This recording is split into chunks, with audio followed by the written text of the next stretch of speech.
ਗੁਰੂ ਗ੍ਰੰਥ ਸਾਹਿਬ ਜੀ ਕੀ ਬਾਣੀ ਦੀਆਂ ਲੜੀਵਾਰ ਵਿਚਾਰਾਂ ਰੋਜ਼ਾਨਾ ਆਪ ਸੰਗਤਾਂ ਗੁਰੂ ਦਰਬਾਰ ਅੰਦਰ ਜੁੜ ਕਰਕੇ ਔਰ ਆਪਣੇ ਆਪਣੇ ਘਰਾਂ ਵਿੱਚ ਬੈਠ ਕਰਕੇ ਇਸ ਸਥਾਨ ਤੋਂ ਸਰਵਣ ਕਰਦੀਆਂ ਹੋ। ਉਹ ਚੱਲ ਰਹੀਆਂ ਲੜੀਵਾਰ ਗੁਰਬਾਣੀ ਵਿਚਾਰਾਂ ਨਾਲ ਸਾਂਝ ਪਾਈਏ।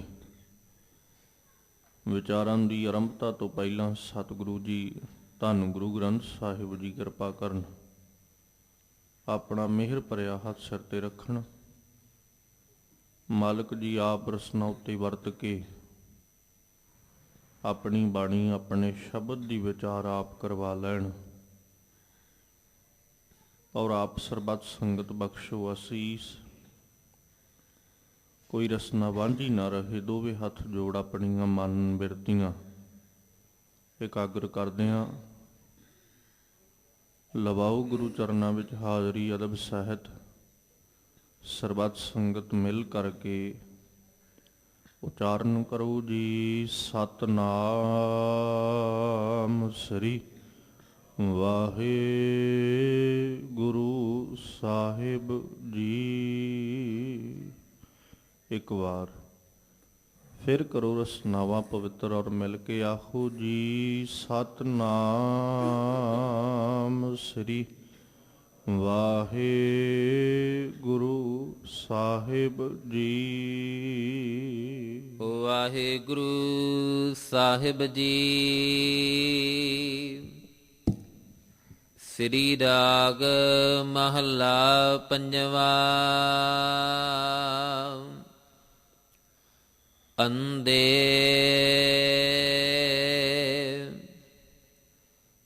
ਤੂੰ ਬੈਠਾ ਕੰਦੀ ਪਾਹੇ, ਜੇ ਹੋਵੀ ਪੂਰਬ ਲਿਖਿਆ, ਤਾਂ ਗੁਰ ਕਾ ਬਚਨ ਕਮਾਹੇ। ਰਹਾਉ।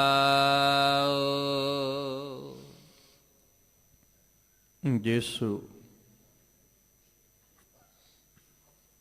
ਪਾਵਨ ਸ਼ਬਦ ਦਾ ਪਾਠ ਆਪ ਸੰਗਤ ਨੇ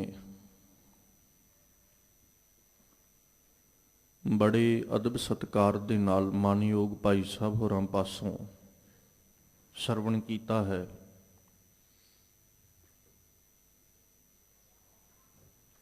ਇਹ ਪਾਵਨ ਬਚਨ ਸਤਿਗੁਰੂ ਅਰਜਨ ਦੇਵ ਪਾਤਸ਼ਾਹ ਜੀ ਦੀ ਰਸਨਾ ਤੋਂ ਉਚਾਰਨ ਕੀਤਾ ਹੋਇਆ ਸ੍ਰੀ ਰਾਗ ਦੇ ਅੰਦਰ ਗੁਰੂ ਗ੍ਰੰਥ ਸਾਹਿਬ ਪਾਤਸ਼ਾਹ ਜੀ ਦੇ ਪਾਵਨ ਅੰਗ 43 ਦੇ ਉੱਪਰ ਸੁਭਾਇਮਾਨ ਹੈ।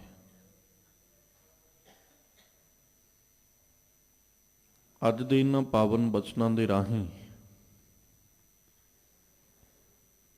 ਜੋ ਗੁਰੂ ਬਾਬਾ ਜੀ ਵੱਲੋਂ ਉਪਦੇਸ਼ ਰੂਪ ਵਜੋਂ ਸਾਨੂੰ ਬਖਸ਼ਿਸ਼ ਕੀਤੇ ਗਏ ਨੇ, ਇਹਦੇ ਵਿੱਚ ਸਤਿਗੁਰੂ ਜੀ ਨੇ ਸਾਨੂੰ ਸਾਡੀ ਮੌਤ ਦੇ ਪ੍ਰਤੀ ਸੁਚੇਤ ਕੀਤਾ ਔਰ ਮੌਤ ਦੇ ਪ੍ਰਤੀ ਸੁਚੇਤ ਕਰਦਿਆਂ ਹੋਇਆਂ ਸਤਿਗੁਰੂ ਜੀ ਰੱਬ ਜੀ ਦਾ ਪੱਲਾ ਪਕੜਨ ਦੇ ਲਈ, ਰੱਬ ਜੀ ਦੀ ਯਾਦ ਵਿੱਚ ਜੁੜਨ ਦੇ ਲਈ ਸਾਨੂੰ ਪ੍ਰੇਰਿਤ ਕਰ ਰਹੇ। ਔਰ ਸਾਹਿਬ ਜੀ ਨੇ ਬੜੇ ਪਿਆਰੇ ਅਲੰਕਾਰ ਵਰਤਦਿਆਂ ਹੋਇਆਂ ਔਰ ਬੜੇ ਸੁੰਦਰ ਢੰਗ ਦੇ ਨਾਲ ਸਤਿਗੁਰੂ ਜੀ ਨੇ ਸਾਨੂੰ ਅੱਜ ਦੱਸਿਆ ਵੀ ਤੇਰੀ ਮੌਤ ਇਸੇ ਤਰ੍ਹਾਂ ਤੇਰੇ ਕੋਲ ਖੜੀ ਹੈ, ਪਰ ਤੂੰ ਅੰਨਾ ਹੋਇਆ ਬੈਠਾ ਹੈ। ਔਰ ਮਾਲਕ ਜੀ ਨੇ ਰਹਾਉ ਦੀ ਪੰਕਤੀ ਵਿੱਚ ਜ਼ਿਕਰ ਵੀ ਕੀਤਾ। ਸਤਿਗੁਰੂ ਆਖਦੇ ਕਹਿੰਦੇ ਅੰਧੇ ਤੂੰ ਬੈਠਾ ਕੰਧੀ ਪਾਹੇ, ਜੇ ਹੋ ਵੀ ਪੂਰਬ ਲਿਖਿਆ ਤਾਂ ਗੁਰ ਕਾ ਬਚਨ ਕਮਾਹੇ।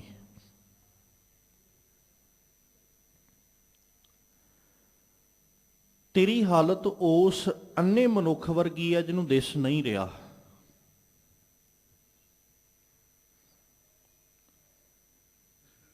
ਅੱਖਾਂ ਤੋਂ ਸੁਜਾਖਾ ਮਨੁੱਖ ਹੋਵੇ ਉਹਨੂੰ ਰਸਤੇ ਦਾ ਪਤਾ ਲੱਗਦਾ ਹੈ।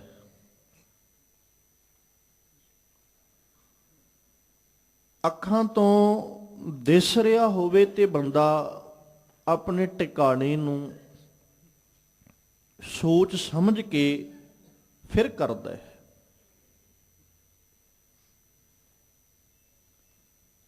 ਅੱਖਾਂ ਤੋਂ ਸੱਖਣਾ ਬੰਦਾ ਨਾ ਵੇਖ ਸਕਦਾ ਤੇ ਨਾ ਆਪਣੇ ਟਿਕਾਣੇ ਨੂੰ ਸਮਝ ਸਕਦਾ, ਜਾਣ ਸਕਦਾ।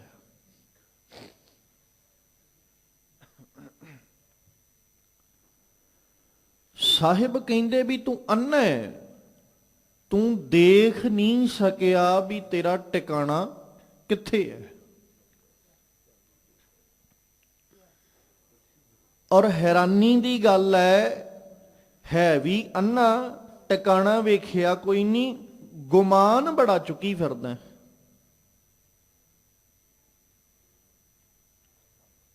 ਟਿਕਾਣਾ ਵੇਖਿਆ ਨਹੀਂ,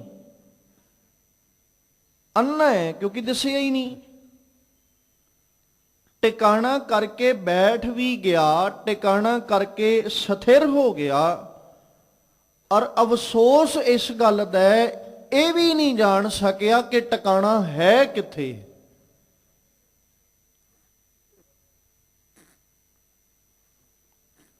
ਔਰ ਮਾਲਕ ਜੀ ਨੇ ਇੱਕ ਬੜਾ ਪਿਆਰਾ ਜ਼ਿਕਰ ਕੀਤਾ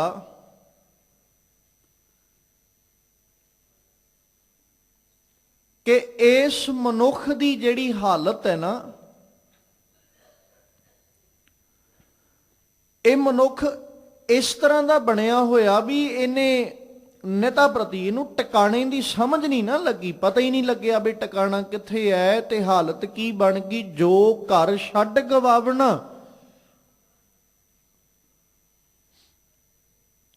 ਜਿਸ ਘਰ ਨੂੰ ਛੱਡ ਕੇ ਗਵਾਉਣਾ ਉਸ ਘਰ ਨੂੰ ਬੜੇ ਪ੍ਰੇਮ ਔਰ ਪਿਆਰ ਦੇ ਨਾਲ ਸਾਂਭ ਰੱਖੀ ਜਾਂਦਾ ਹੈ। ਪਤਾ ਹੈ ਘਰ ਹੈ ਪਰ ਹੈ ਨਾਸ਼ਵਾਨ। ਜਿਵੇਂ ਕੋਈ ਹੁਣ ਜੇ ਅੰਨਾ ਮਨੁੱਖ ਹੈ, ਉਹ ਬੈਠਾ ਹੈ, ਕੋਈ ਨਾ ਕੋਈ ਤੇ ਭਲਾ ਪੁਰਸ਼ ਕੋਲੋਂ ਗੁਜ਼ਰਦਾ ਦੱਸਦਾ ਹੀ ਹੋਏਗਾ ਨਾ ਵੀ ਸੱਜਣਾ ਤੇਰਾ ਘਰ ਟਿਕਾਣੇ ਤੇ ਨਹੀਂ। ਤੂੰ ਜਿਸ ਥਾਂ ਤੇ ਬੈਠਾ ਹੈ ਜਾਂ ਜਿਹੜੀ ਥਾਂ ਤੇ ਆਸਣ ਲਾ ਕੇ ਬੈਠਾ ਹੈ, ਇਹ ਕੋਈ ਬਹੁਤਾ ਚਿਰ ਰਹਿਣ ਵਾਲਾ ਨਹੀਂ। ਜੇ ਅੰਨਾ ਹੈ, ਨਹੀਂ ਦਿਸਦਾ, ਕੋਈ ਨਾ ਕੋਈ ਤੇ ਦੱਸਦਾ ਹੀ ਹੋਏਗਾ ਨਾ।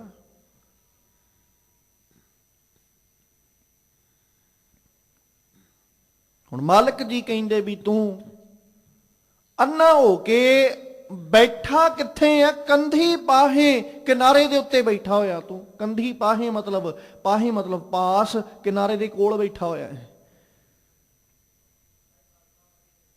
ਹੁਣ ਕਿਨਾਰੇ ਕੋਲ ਬੈਠੇ ਬੰਦੇ ਦੀ ਜ਼ਿੰਦਗੀ ਕਿੰਨਾ ਕੁ ਚਿਰ ਦੀ ਹੈ? ਜੇ ਕੋਈ ਬੰਦਾ ਸਮੁੰਦਰ ਦੇ ਕਿਨਾਰੇ ਤੇ ਆ ਕੇ ਬਹਿ ਜਾਏ, ਦਰਿਆ ਦੇ ਕਿਨਾਰੇ ਤੇ ਆ ਕੇ ਬਹਿ ਜਾਏ, ਨਦੀ ਦੇ ਕਿਨਾਰੇ ਤੇ ਆ ਕੇ ਬਹਿ ਜਾਏ, ਕਿੰਨਾ ਕੁ ਚਿਰ ਜ਼ਿੰਦਗੀ ਹੈ? ਸੁਭਾਵਿਕ ਜਿਹੀ ਗੱਲ ਹੈ, ਕਿਨਾਰੇ ਨੂੰ ਜਦੋਂ ਖੋਰ ਲੱਗੀ ਉਸੇ ਵਕਤ ਡਿੱਗ ਪਏਗਾ। ਮਨੁੱਖ ਦੀ ਜ਼ਿੰਦਗੀ ਦੀ ਪਾਇਆ ਸਤਿਗੁਰੂ ਤੇਗ ਬਹਾਦਰ ਸਾਹਿਬ ਜੀ ਇੱਕ ਰੇਤ ਦੀ ਦੀਵਾਰ ਵਰਗੀ ਦੱਸਦੇ। ਔਰ ਰੇਤਾ ਦੀ ਦੀਵਾਰ ਉੱਤੇ ਕਦੇ ਕੋਈ ਵੀ ਭਰੋਸਾ ਰੱਖ ਕੇ ਨਹੀਂ ਬਹਿੰਦਾ ਕਿ ਇਹ ਨਾਸ਼ ਨਹੀਂ ਹੋਣੀ। ਕਰਦਾ ਕੋਈ ਰੇਤਾ ਦੀ ਦੀਵਾਰ ਤੇ ਭਰੋਸਾ? ਕੱਲੀ ਰੇਤ ਨਾਲ ਤਿਆਰ ਕੀਤੀ ਹੋਈ ਦੀਵਾਰ ਤੇ ਕੌਣ ਭਰੋਸਾ ਕਰਦਾ?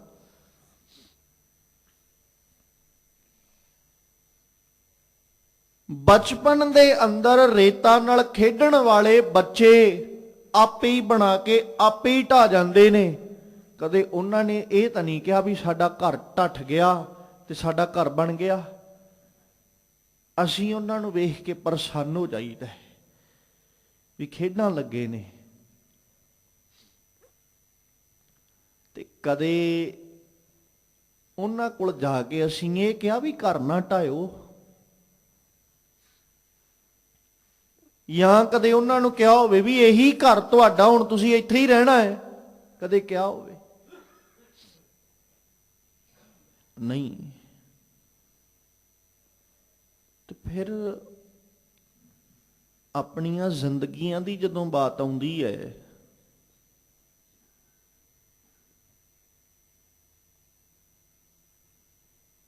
ਤੇ ਉਸ ਵਕਤ ਅਸੀਂ ਕਿਵੇਂ ਬਾਲੂ ਕੀ ਭੀਤ ਤੇ ਭਰੋਸਾ ਕਰ ਸਕਦੇ ਹਾਂ? ਕਿਨਾਰੇ ਉੱਤੇ ਲੱਗੇ ਰੁੱਖ ਤੇ ਜ਼ਿੰਦਗੀ ਕਿੰਨਾ ਕੁ ਚਿਰ ਅਸੀਂ ਆਸ ਲਾ ਕੇ ਬਹਿ ਸਕਦੇ ਹਾਂ ਵੀ ਇਹ ਸਥਿਰ ਹੈ ਭਾਈ, ਨਹੀਂ ਜਾਂਦਾ ਕਿਤੇ। ਕੰਧੀ ਉੱਤੇ ਰੁਖੜਾ ਕਿਚਰਕ ਬੰਨਿਆ ਧੀਰ, ਕਿੰਨਾ ਕੁ ਚਿਰ ਧੀਰਜ ਪਾਏਗਾ? ਜਿਹੜਾ ਕੰਧੀ ਦੇ ਉੱਤੇ ਹੈ, ਕਿਨਾਰੇ ਉੱਤੇ ਲੱਗਾ ਰੁੱਖ, ਕਿੰਨਾ ਕੁ ਚਿਰ ਧੀਰਜ ਰੱਖੇਗਾ? ਕਿੰਨਾ ਕੁ ਚਿਰ ਸਥਿਰ ਰਹੇਗਾ? ਸਤਿਗੁਰੂ ਜੀ ਬਾਣੀ ਵਿੱਚ ਜ਼ਿਕਰ ਕਰਦੇ ਆ, ਇਹ ਆਖਦੇ, ਕਹਿੰਦੇ ਵੀ ਤੇਰੀ ਹਾਲਤ ਐਸੀ ਹੈ ਵੀ ਤੂੰ ਆਪਣੀ ਜ਼ਿੰਦਗੀ ਨੂੰ ਇਉਂ ਸਮਝ ਵੀ ਜਿਵੇਂ ਇਹ ਇੱਕ ਬਾਲੂ ਦੀ ਭੀਤ ਹੈ, ਬਸ ਇਦੋਂ ਵੱਧ ਨਹੀਂ, ਕਿਉਂਕਿ ਨਾਸ ਹੋਣ ਲੱਗਿਆ ਇੱਕ ਪਲ ਵੀ ਜ਼ਿਆਦਾ ਹੈ।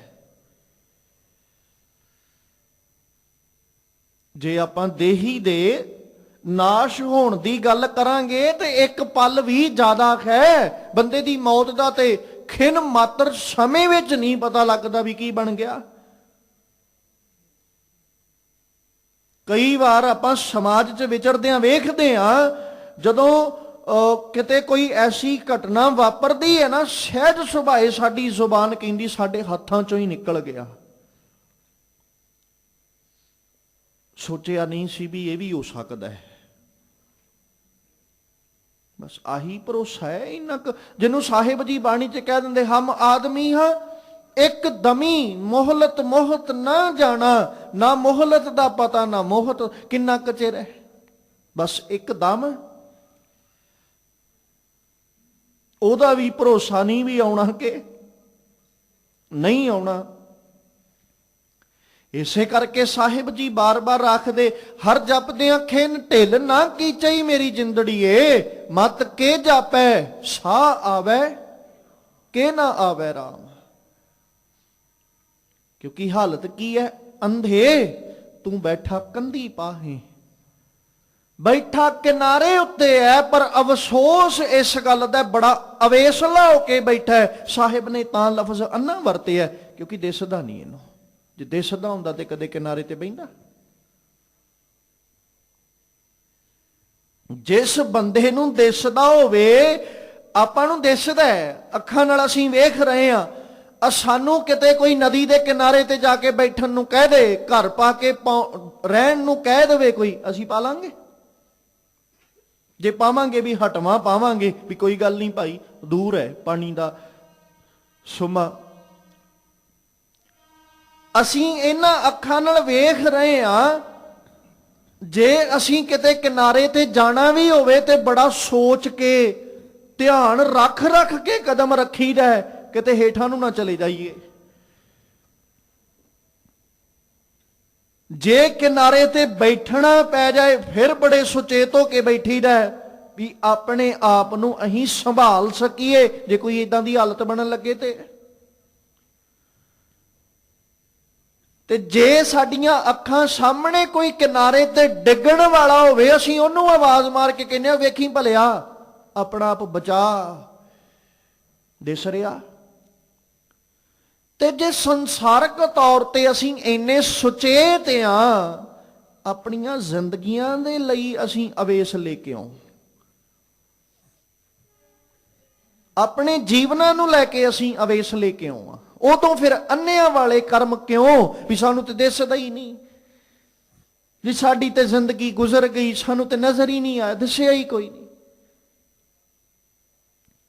ਇਸ ਲਈ ਮਾਲਕ ਜੀ ਨੇ ਅੱਜ ਸਾਨੂੰ ਸਮਝਾਉਂਦਿਆਂ ਸਭ ਤੋਂ ਪਹਿਲਾਂ ਰਹਾਉ ਦੀ ਪੰਕਤੀ ਵਿੱਚ ਸਤਿਗੁਰੂ ਜੀ ਜ਼ਿਕਰ ਕਰਦੇ, ਕਹਿੰਦੇ ਅੰਧੇ ਤੂੰ ਬੈਠਾ ਕੰਢੀ ਪਾਹੇ, ਤੂੰ ਕਿਨਾਰੇ ਤੇ ਬੈਠਾ ਹੈ ਤੇ ਕਿਨਾਰੇ ਤੇ ਅਵੇਸਲਿਆਂ ਹੋ ਕੇ ਬੈਠਣਾ ਨਹੀਂ ਚਾਹੀਦਾ। ਜੇ ਕਿਨਾਰੇ ਤੇ ਬੈਠ ਹੀ ਗਿਆ ਹੈ ਫਿਰ ਅਵੇਸਲਾ ਹੋ ਕੇ ਨਾ ਬਹਿ, ਸੁਚੇਤ ਹੋ ਕੇ ਚੱਲ, ਕਿਤੇ ਇਹ ਨਾ ਹੋਵੇ ਬੇੜਾ ਬੰਦ ਨਾ ਸਕਿਓ ਬੰਧਨ ਕੀ ਵੇਲਾ, ਪਰ ਸਰਵਰ ਜਬ ਉਛਲੇ ਤਬ ਤਰਨ ਦੁਹੇਲਾ। ਕਿਉਂਕਿ ਉਹ ਕਿਨਾਰੇ ਦੀ ਹਾਲਤ ਨੂੰ ਭਗਤ ਜੀ ਬਿਆਨ ਕਰ ਰਹੇ। ਸਰਵਰ ਉਛਲੇਗਾ, ਕਿਨਾਰੇ ਵਾਲਿਆਂ ਨੂੰ ਹੀ ਚਿੰਤਾ ਬਣਨੀ ਹੈ। ਹੁਣ ਆਪਾਂ ਜੇ ਏਰੀਏ ਮੁਤਾਬਕ ਗੱਲ ਕਰੀਏ, ਕਿਤੇ ਪਾਣੀ ਦਾ ਉਛਾਲ ਵੱਧ ਜਾਏ ਨਾ, ਨਹਿਰਾਂ ਦੇ ਕਿਨਾਰਿਆਂ ਤੇ ਵਸਣ ਵਾਲੇ, ਦਰਿਆਵਾਂ ਦੇ ਕਿਨਾਰਿਆਂ ਤੇ ਵਸਣ ਵਾਲੇ, ਸਮੁੰਦਰਾਂ ਦੇ ਕਿਨਾਰਿਆਂ ਤੇ ਵਸਣ ਵਾਲਿਆਂ ਨੂੰ ਚਿੰਤਾ ਬਣ ਜਾਂਦੀ ਵੀ ਕੀ ਹੋ ਗਿਆ। ਤੇ ਜਿਹਨੂੰ ਪਤਾ ਵੀ ਨਾ ਇੱਧਰ ਪਾਣੀ ਤੇ ਨਾ ਇੱਧਰ ਪਾਣੀ, ਨਾ ਮੇਰੇ ਅਗਲੇ ਮਗਰ ਬੰਨੇ ਦਰਿਆ ਤੇ ਨਾ ਮਗਰਲੇ ਬੰਨੇ ਕੋਈ ਨਹਿਰ, ਮੈਨੂੰ ਕਾਦੀ ਚਿੰਤਾ। ਉਹ ਤੇ ਬੇਖੌਫ ਹੋ ਕੇ ਪਿਆ, ਬੇਖੌਫ ਹੀ ਹੈ ਨਾ। ਜਿਹਨੂੰ ਪਤਾ ਵੀ ਨਾ ਇਸ ਪਾਸਿਓਂ ਪਾਣੀ ਆਉਣਾ ਤੇ ਨਾ ਸੱਜੇ ਪਾਸਿਓਂ ਨਾ ਖੱਬੇ ਪਾਸਿਓਂ ਨਾ ਅੱਗੋਂ ਤੇ ਨਾ ਮਗਰੋਂ ਪਾਣੀ ਆਉਣਾ ਹੀ ਕਿਤੋਂ ਨਹੀਂ, ਉਹ ਬੇਖੌਫ ਹੋ ਕੇ ਬੈਠਾ ਉਹ ਆਰਾਮ ਨਾਲ। ਤੇ ਜਿਨ੍ਹਾਂ ਨੂੰ ਪਤਾ ਹੈ ਵੀ ਹੁਣ ਸਾਡਾ ਰਹਿਣਾ ਤੇ ਸਾਡਾ ਅਵੇਸਲਾਪਨ ਸਾਡੀ ਮੌਤ ਦਾ ਕਾਰਨ ਬਣ ਸਕਦਾ, ਉਹ ਦਿਨ ਰਾਤ ਉਥੋਂ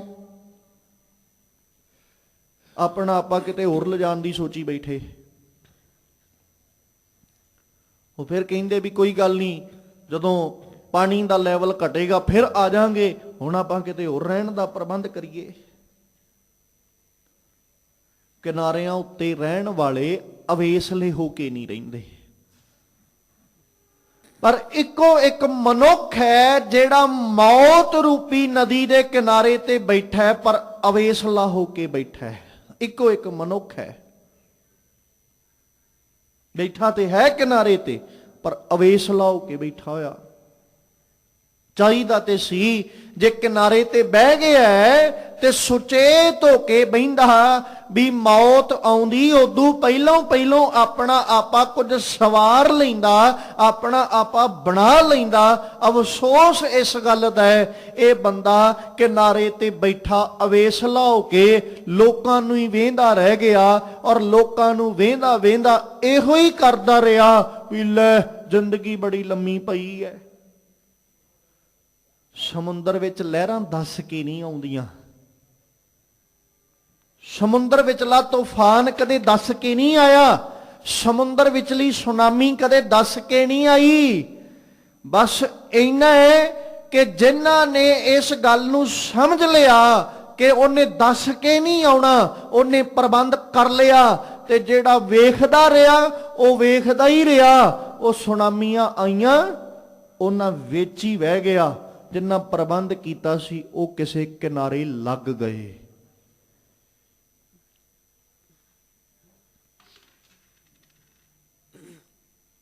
ਜਿਵੇਂ ਇੱਕ ਬੜੀ ਪਿਆਰੀ ਗਾਥਾ ਲੇਖਕ ਨੇ ਲਿਖੀ, ਕਹਿੰਦੀ ਵੀ ਇੱਕ ਮਨੁੱਖ ਸੀ ਤੇ ਸਮੁੰਦਰ ਦੇ ਕਿਨਾਰੇ ਤੇ ਚਲਾ ਗਿਆ। ਉੱਥੇ ਜਾ ਕੇ ਉਹ ਵੇਖਦਾ, ਬੜਾ ਹੈਰਾਨ ਹੁੰਦਾ। ਇੱਕੋ ਜਿਹੇ ਬੰਦੇ ਤੇ ਬੈਠੇ ਮਾਯੂਸ ਜਿਹੇ ਹੋ ਕੇ ਕਿਨਾਰੇ ਤੇ, ਕੁਝ ਕੁ ਵੇਖਦਾ ਵੀ ਮਨੁੱਖ ਜਿਹੜੇ ਨਾ ਉਹ ਸਮੁੰਦਰ ਦੀਆਂ ਲਹਿਰਾਂ ਨਾਲ ਖੇਡਣ ਕੁੱਦਣ ਲੱਗੇ ਹੋਏ, ਤੇ ਕੁਝ ਕੁ ਬੰਦਿਆਂ ਨੂੰ ਵੇਖ ਕੇ ਬੜਾ ਹੈਰਾਨ ਹੋਇਆ। ਕਹਿੰਦਾ ਵੀ ਇਹ ਇੱਥੇ ਲੱਕੜ ਦੇ ਟੁਕੜੇ ਇਕੱਠੇ ਕਰੀ ਜਾਂਦੇ ਨੇ। ਹੁਣ ਉਹ ਤਿੰਨਾਂ ਜੀਵਾਂ ਨੂੰ ਵੇਖ ਕੇ ਹੈਰਾਨ ਬਹੁਤ ਹੁੰਦਾ ਕੁਝ ਕੁ ਮਾਯੂਸ ਜੇ ਬੈਠੇ ਹੋਏ, ਨਿਰਾਸ਼ ਜੇ ਹੋ ਕੇ ਬੈਠੇ। ਕੁਝ ਕੁ ਕਹਿੰਦੇ ਵੀ ਵੇਖ ਲਓ 4 ਕੁ ਦਿਨਾਂ ਦੀ ਜ਼ਿੰਦਗੀ ਹੈ, ਐਸ਼ ਪ੍ਰਸਤੀ ਕਰ ਲੈਣੀ ਚਾਹੀਦੀ ਹੈ, ਜਿੱਦਾਂ ਦੀ ਸਾਡੀ ਸੋਚ ਹੈ। ਤੇ ਕੁਝ ਕੁ ਨਾ ਐਸ਼ ਪ੍ਰਸਤੀ ਤੇ ਨਾ ਉਦਾਸ, ਉਹ ਲੱਕੜਾਂ ਇਕੱਠੀਆਂ ਕਰੀ ਜਾਂਦੇ, ਉਹਨਾਂ ਨੂੰ ਜੋੜੀ ਜਾਂਦੇ, ਉਹਨਾਂ ਨੂੰ ਬੰਨੀ ਜਾਂਦੇ। ਉਹਨਾਂ ਨੇ ਜਾ ਕੇ ਪੁੱਛਿਆ, ਸਭ ਤੋਂ ਪਹਿਲਾਂ ਤੇ ਜਿਹੜਾ ਉਦਾਸ ਜੇ ਹੋ ਕੇ ਬੈਠੇ, ਉਹਨਾਂ ਨੂੰ ਕਹਿੰਦਾ ਵੀ ਕੀ ਗੱਲ ਤੁਸੀਂ ਐਵੇਂ ਬੈਠੇ ਹੋ? ਤੇ ਉਹਨਾਂ ਅੱਗੋਂ ਜਵਾਬ ਦਿੱਤਾ, ਕਹਿੰਦਾ ਵੀ ਅਸੀਂ ਸੋਚ ਰਹੇ ਹਾਂ ਕੀ ਕਰੀਏ, ਇੱਥੇ ਬੈਠੇ ਕਰੀਏ ਕੀ। ਉਹ ਦੂਜਿਆਂ ਕੋਲ ਚਲੇ ਗਿਆ ਜਿਹੜਾ ਲਹਿਰਾਂ ਦੇ ਵਿੱਚ ਉਛਲ ਕੁੱਦ ਕਰ ਰਹੇ, ਉਹਨਾਂ ਨੂੰ ਜਾ ਕੇ ਕਹਿੰਦਾ ਵੀ ਮੈਂ ਤੁਹਾਨੂੰ ਵੇਖਿਆ ਵੀ ਤੁਸੀਂ ਬੜੀ ਉਛਲ ਕੁੱਦ ਕਰੀ ਜਾਂਦੇ ਹੋ, ਕੀ ਗੱਲ ਵੀ ਤੁਸੀਂ ਵੀ ਟਿਕ ਕੇ ਬੈਠ ਜਾਓ। ਉਹਨਾਂ ਨੇ ਅੱਗੋਂ ਜਵਾਬ ਦਿੱਤਾ, ਕਹਿੰਦੇ ਵੀ ਅਸੀਂ ਕਹਿੰਦੇ ਆ ਜਿਹੜਾ ਸਮਾਂ ਮਿਲਿਆ ਹੱਸ ਖੇਡ ਕੇ ਕੱਢ ਲੋ, ਵੀ ਮੁੜ ਕੇ ਪਤਾ ਨਹੀਂ ਇੱਥੇ ਆਉਣਾ ਕਿ ਨਹੀਂ ਆਉਣਾ, ਇਸ ਲਈ ਅਸੀਂ ਉਛਲ ਕੁੱਦ ਕਰੀ ਜਾਂਦੇ। ਤੀਜਿਆਂ ਕੋਲ ਚਲੇ ਗਿਆ ਜਿਹੜੇ ਲੱਕੜਾਂ ਇਕੱਠੀਆਂ ਕਰਨ ਲੱਗੇ ਹੋਏ, ਉਹਨਾਂ ਨੂੰ ਜਾ ਕੇ ਕਹਿੰਦਾ ਵੀ ਅਸੀਂ ਤੇ ਆਪਣੇ ਤੈਰਨ ਦਾ ਪ੍ਰਬੰਧ ਕਰਨ ਲੱਗੇ ਹਾਂ, ਵੀ ਇੱਥੇ ਕੋਈ ਪਤਾ ਨਹੀਂ ਕਿਹੜੇ ਵੇਲੇ ਪਰਲੋ ਆ ਜਾਏ। ਹੁਣ ਉਹਨੂੰ ਨਾ ਸਭ ਤੋਂ ਵੱਧ ਭਲੇ ਉਹ ਲੱਗੇ ਜਿਹੜੇ ਉਛਲ ਕੁੱਦ ਕਰਕੇ ਤੇ ਸਮਾਂ ਲੰਘਾ ਰਹੇ, ਕਹਿੰਦਾ ਵੀ ਅਸਲ ਵਿੱਚ ਜ਼ਿੰਦਗੀ ਦਾ ਮਜ਼ਾ ਇਹ ਲੈ ਰਹੇ।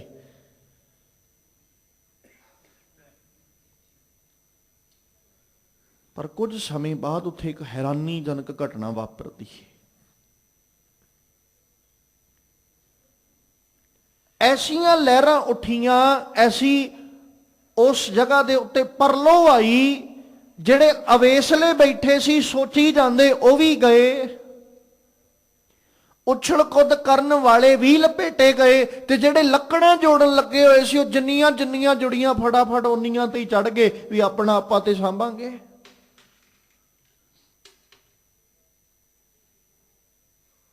ਉਹ ਹੈਰਾਨ ਹੋ ਗਿਆ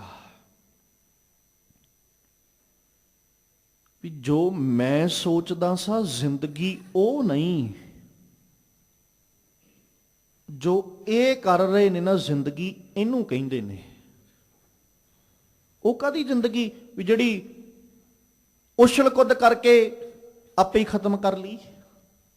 ਸਮਾਂ ਤੇ ਸੀ ਨਾ ਕੋਲੇ, ਜਿਹੜੇ ਉਦਾਸ ਹੋ ਕੇ ਬੈਠੇ ਸਮਾਂ ਉਹਨਾਂ ਕੋਲ ਵੀ ਸੀ, ਜਿਹੜੇ ਉਛਲ ਕੁੱਦ ਵਿੱਚ ਲੱਗੇ ਹੋਏ ਸਨ ਸਮਾਂ ਉਹਨਾਂ ਕੋਲ ਵੀ ਸੀ, ਤੇ ਜਿਹੜੇ ਪ੍ਰਬੰਧ ਕਰਨ ਲੱਗੇ ਹੋਏ ਸਨ ਸਮਾਂ ਉਹਨਾਂ ਕੋਲ ਵੀ ਸੀ।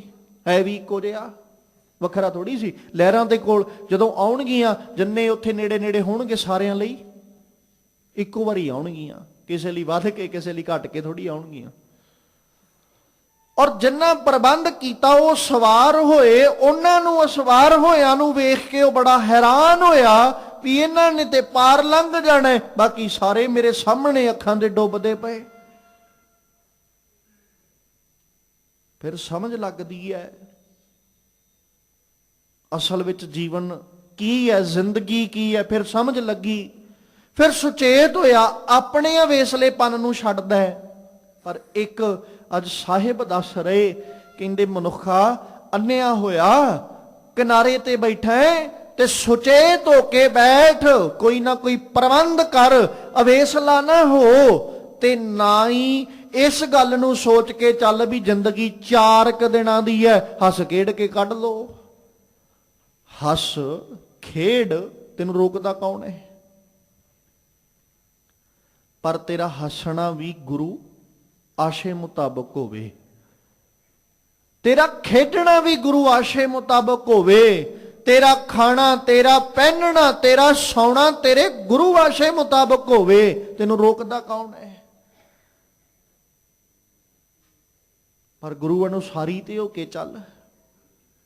ਜ਼ਿੰਦਗੀ ਜਿਉਂ, ਜ਼ਿੰਦਗੀ ਜਿਉਣ ਲਈ ਮਿਲੀ ਹੈ, ਇੰਜੋਏ ਕਰ, ਜ਼ਿੰਦਗੀ ਇੰਜੋਏ ਕਰਨ ਲਈ ਮਿਲੀ ਹੈ, ਪਰ ਗੁਰੂ ਆਸ਼ੇ ਮੁਤਾਬਕ ਚੱਲ। ਸੁਚੇਤ ਹੋ ਕੇ ਰਹਿ, ਅਵੇਸਲਾ ਨਾ ਬਣ। ਤੇ ਮਾਲਕ ਜੀ ਫਿਰ ਕਹਿੰਦੇ ਜੇ ਹੋਵੀ ਪੂਰਬ ਲਿਖਿਆ ਤਾਂ ਗੁਰ ਕਾ ਬਚਨ ਕਮਾਹੇ। ਜੇ ਕਿਤੇ ਪੂਰਬਲੇ ਕਰਮਾਂ ਦਾ ਲੇਖ ਤੇਰੇ ਕੋਲ ਹੋਇਆ ਤੇ ਫਿਰ ਹੀ ਕਿਤੇ ਜਾ ਕੇ ਗੁਰੂ ਕੇ ਬਚਨਾਂ ਨੂੰ ਤੂੰ ਕਮਾ ਸਕਦਾ ਹੈ। ਮਤਲਬ ਗੁਰੂ ਕੇ ਬਚਨਾਂ ਅਨੁਸਾਰੀ ਤਾਂ ਹੀ ਚੱਲੇਗਾ ਜੇ ਤੇਰੇ ਕਰਮ ਗੁਰੂ ਆਸ਼ੇ ਮੁਤਾਬਕ ਹੋਵਣਗੇ। ਘੜੀ ਮੋਹਤ ਕਾ ਪਹੁਣਾ ਕਾਜ ਸਵਾਰਨ ਹਾਰ।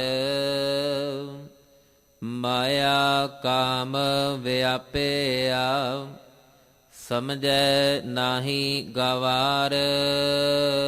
ਉਠ ਚਲਿਆ ਪਛਤਾਇਆ ਪਰਿਆ ਵਸ ਜੰਦਾਰ।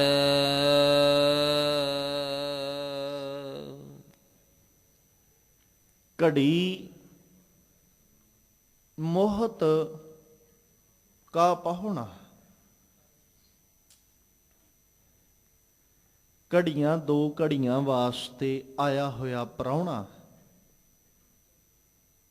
ਘਰ 'ਚ ਆ ਕੇ ਕਵੇ ਵੀ ਤੁਹਾਡੇ ਘਰ ਦੇ ਕਾਰਜ ਮੈਂ ਹੀ ਸਵਾਰਨਾ, ਹੋਰ ਕੋਈ ਸਵਾਰ ਹੀ ਨਹੀਂ ਸਕਦਾ, ਅਸੀਂ ਯਕੀਨ ਕਰ ਲਾਂਗੇ ਜਾਂ ਮੰਨ ਲਾਂਗੇ ਵੀ ਤੂੰ ਹੀ। ਅਸੀਂ ਤੇ ਅਗਲੇ ਨੂੰ ਹੋ ਸਕਦਾ ਉਸੇ ਵੇਲੇ ਕਹਿ ਦੀ ਵੀ ਸਾਡੀ ਜ਼ਿੰਦਗੀ ਲੰਘ ਗਈ, ਘਰ ਸਵਾਰਦਿਆਂ ਤੇ ਅੱਜ ਤੂੰ ਆ ਕੇ 4 ਘੜੀਆਂ ਬਹਿ ਕੇ ਕਹਿਣਾ ਵੀ ਮੈਂ ਹੀ ਸਵਾਰਿਆ। ਸਤਿਗੁਰੂ ਕਹਿੰਦੇ ਵੀ ਇਸ ਮਨੁੱਖ ਵੱਲ ਝਾਤ ਮਾਰ ਕੇ ਨਾ ਇਹਦੇ ਜੀਵਨ ਨੂੰ ਵੇਖ ਕੇ ਬੜੀ ਹੈਰਾਨੀ ਹੁੰਦੀ। ਇੱਕ ਟਟੀਰੀ ਪੰਛੀ ਹੈ, ਉਹਦੇ ਮਨ 'ਚ ਇੱਕ ਭੁਲੇਖਾ ਹੈ। ਉਹ ਲੱਤਾਂ ਉਤਾਂਹ ਨੂੰ ਕਰਕੇ ਜਦੋਂ ਲੇਟਦੀ ਨਾ ਤੇ ਮਨ 'ਚ ਇੱਕ ਭੁਲੇਖਾ ਪਾ ਲੈਂਦੀ ਵੀ ਸਮਾਨ ਮੈਂ ਹੀ ਚੁੱਕਿਆ ਹੋਇਆ, ਆਸਮਾਨ ਮੈਂ ਹੀ ਚੁੱਕਿਆ, ਜੇ ਮੈਂ ਲੱਤਾਂ ਥੱਲੇ ਕਰ ਲਾਂ ਤੇ ਆਸਮਾਨ ਡਿੱਗ ਪੈਣਾ। ਬਸ ਬੰਦੇ ਦੇ ਮਨ 'ਚ ਇਹੋ ਭੁਲੇਖਾ ਹੈ ਵੀ ਦੁਨੀਆ ਮੇਰੇ ਕਰਕੇ ਚੱਲਦੀ ਹੈ, ਜੇ ਮੈਂ ਨਾ ਹੁੰਦਾ ਦੁਨੀਆ ਚੱਲਣੀ ਨਹੀਂ ਸੀ। ਹਰ ਕੰਮ ਨੂੰ ਲੈ ਕੇ ਮਨੁੱਖ ਦੇ ਮਨ ਵਿੱਚ ਇਹੋ ਭੁਲੇਖਾ ਹੈ ਵੀ ਜੇ ਮੈਂ ਨਾ ਹੁੰਦਾ ਤੇ ਆ ਕੰਮ ਨਹੀਂ ਸੀ ਹੋਣਾ, ਮੈਂ ਹਾਂ ਤਾਂ ਕਾਰਜ ਸਵਰਿਆ ਹੈ। ਪਰ ਸਤਿਗੁਰੂ ਜੀ ਬਾਣੀ ਵਿੱਚ ਬਾਰ-ਬਾਰ ਚੇਤੇ ਕਰਵਾਉਂਦੇ ਵੀ ਮਨੁੱਖਾ ਇੱਕ ਗੱਲ ਤੂੰ ਆਪਣੇ ਜ਼ਿਹਨ 'ਚ ਪੱਕੀ ਕਰ ਲਾ, ਤੇਰੇ ਤੋਂ ਪਹਿਲਾਂ ਵੀ ਕਾਰਜ ਹੁੰਦੇ ਸਨ, ਤੂੰ ਆਇਆ, ਕਾਰਜ ਅੱਜ ਵੀ ਹੋ ਰਹੇ ਨੇ, ਤੂੰ ਕੱਲ ਨੂੰ ਨਹੀਂ ਹੋਏਗਾ, ਕਾਰਜਾਂ ਨੇ ਰੁਕਣਾ ਨਹੀਂ। ਹੋ ਸਕਦਾ ਤੇਰੇ ਤੋਂ ਵੱਧ ਤੇਜ਼ੀ ਨਾਲ ਕਾਰਜ ਹੋਣ ਲੱਗ ਜਾਣ।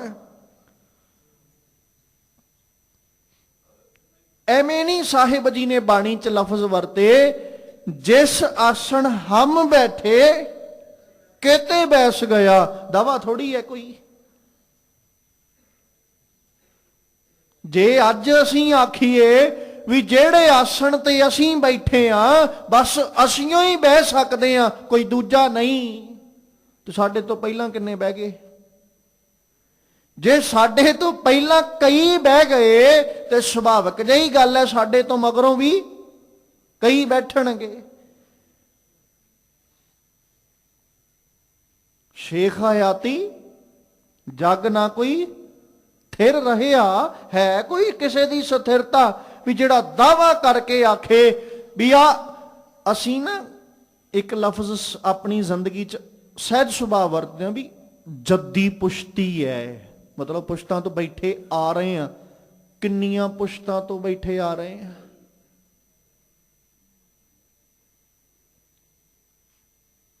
ਹੈ ਪਤਾ ਕੁਛ? ਜੱਦੀ ਪੁਸ਼ਤੀ ਹੈ ਜੀ।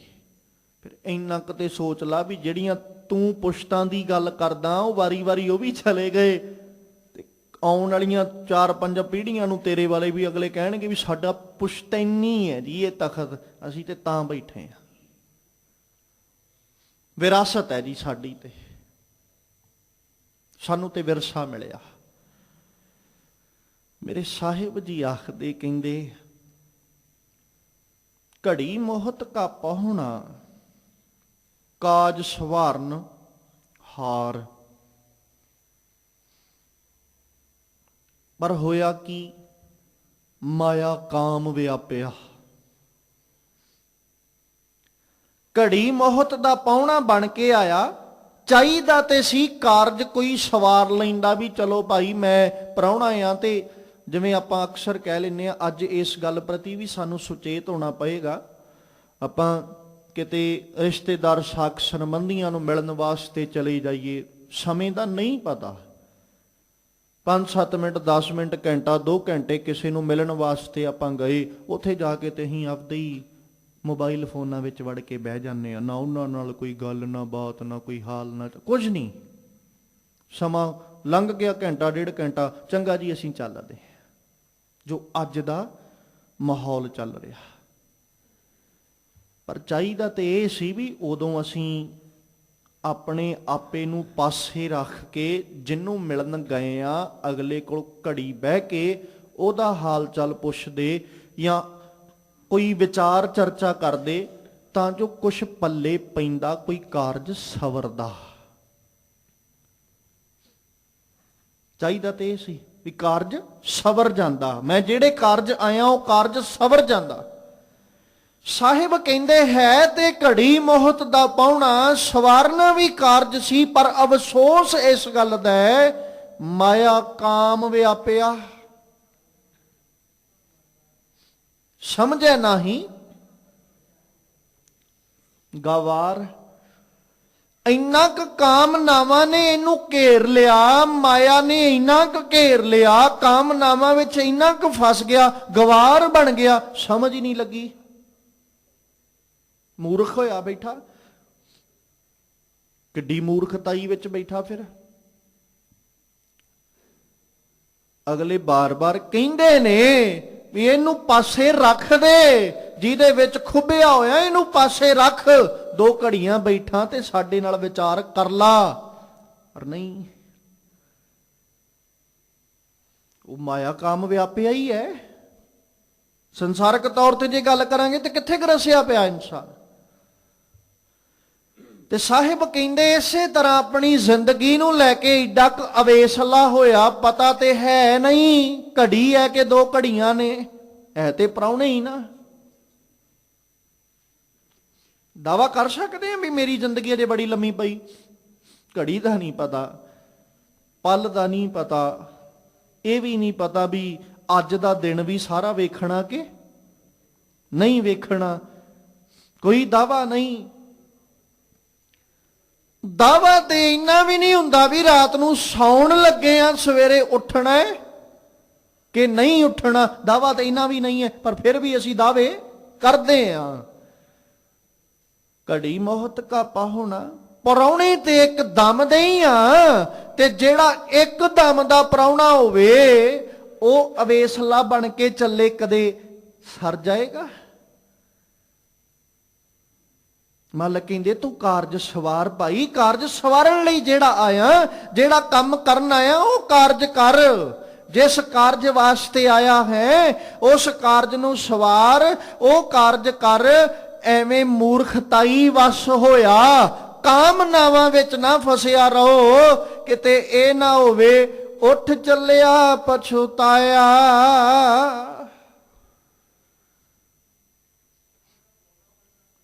ਜਦੋਂ ਤੂੰ ਉੱਠ ਜਾਏ ਜਾਂ ਉੱਠ ਕੇ ਚੱਲੇ ਤੇ ਫਿਰ ਪਛਤਾਇਆ, ਫਿਰ ਪਛਤਾਵਾ ਨਾ ਕੋਲੇ ਹੋਵੇ। ਪਰਿਆ ਵਸ ਜੰਦਾਰ,